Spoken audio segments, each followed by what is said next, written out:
Tulungan niyo kami! Tulong! Ano nangyari sa kanya? Hindi ko alam. Tagpuan ko lang eh. O, higaan niyo, bilis. Dahan-dahan.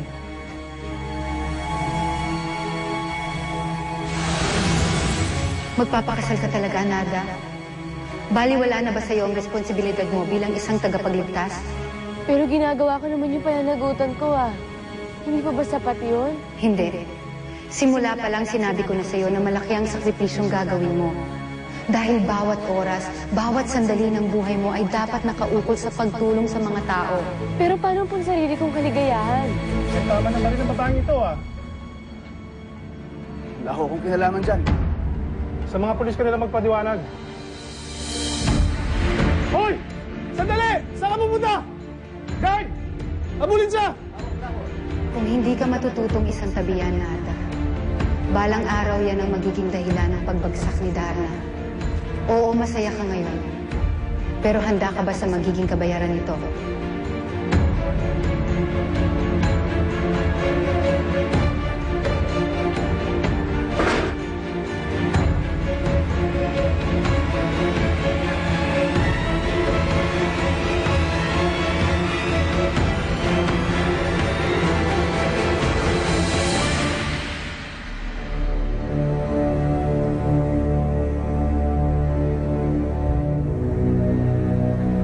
Kailangan ba may kabayaran ng kaligayahan ko? Kung hindi ka makikinig sa mga payo ko, wala na rin ako nakikitang dahilan para maging gabay mo. Sandali!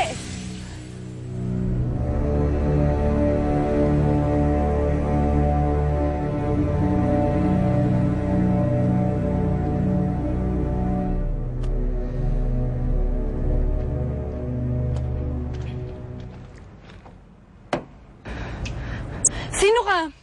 Anong ginagawa mo dito sa kotse ko?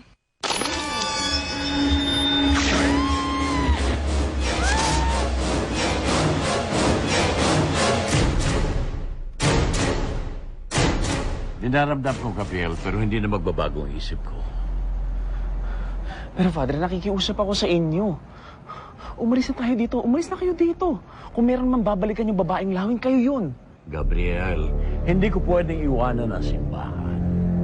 At nakahanda ako kung anumang gustong gawin sa akin ni Armida. Pero Father, paano kung patayin niya kayo? Kung yon ang ikatatahimik niya, ipatayin niya ako. Pero paano naman ako, Father? Kayo na yung tumayo bilang magulang ko. Kung wala kayo, malamang napariwara ng buhay ko. Father, hindi ako papayag na mawala kayo sa akin, Father, kaya nakikiusap ako. Lumayo na tayo dito, Father. Ay! Ano yan? Father!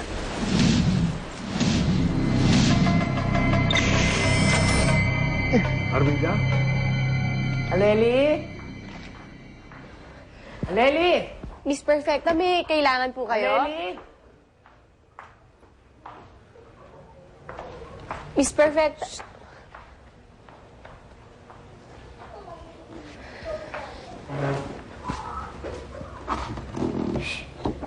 Pabayaan mo na siya. Ayaw mo nun, para ka invisible. Hindi ka niya sinusungitan. Ewan ko ba din, pero hindi na yata makukumpleto yung kaligayahan ko Sa bawat desisyon na ginagawa ko, palagi na lang may nasasaktan. Tama ba yung narinig ko? Ikaw ang nagsilbing pangalawang magulang ng lalaking yan? Armida, makinig ka muna sa akin. Ibang klase ka rin matanda ka. Ang ibang tao, kaya mong mahalin. Ako, na sarili mong kapatid, pinabayaan mong masira ang buhay. Armida, makinig ka sa akin. Alam ko na yung sasabihin mo, na pinagsisisihan mo na lahat ng mga ginawa mo. Pwes, hindi sapat ang lahat ng yun. Alam mo, nagpapasalamat pa nga ako at hindi kita agad napatay. Para habang pinaghahandaan ko ang susunod na pagtutuos namin na Darna, paglalaroan naman na kita. Basta dyan. Hello. Ding, kamusta ka? Hi, Narda.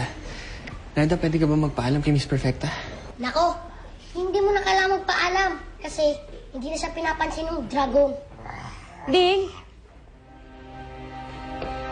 Saan ba tayo pupunta? Ang sabi kasi sa munisipyo, para mapabilis yung pagpapakasal natin, kailangan makuha tayo ng basbas galing sa simbahan. Kaya pupunta tayo kay Father Mateo. Huwag mo na idamay ang mga taong walang kasalanan. Kung gusto mo akong patayin, patayin mo na ako! Narda! Narda! Lola Loling! Yung anak ko, si Consuelo, napuntahan natin. Halika. Bakit ba yung nangyari kay nanay? Nasa ospital na baril. Oh! Baril na. Hindi. Anong akala mo sa akin? Nahihiba? Paglalaroan mo na kita. Pahihirapan kita hanggang sa huli mong paghinga. Kuya Mateo. At sisimulan ko sa pagkuha sa mga taong malapit sa'yo. Kagaya na lang ng lalaking ito.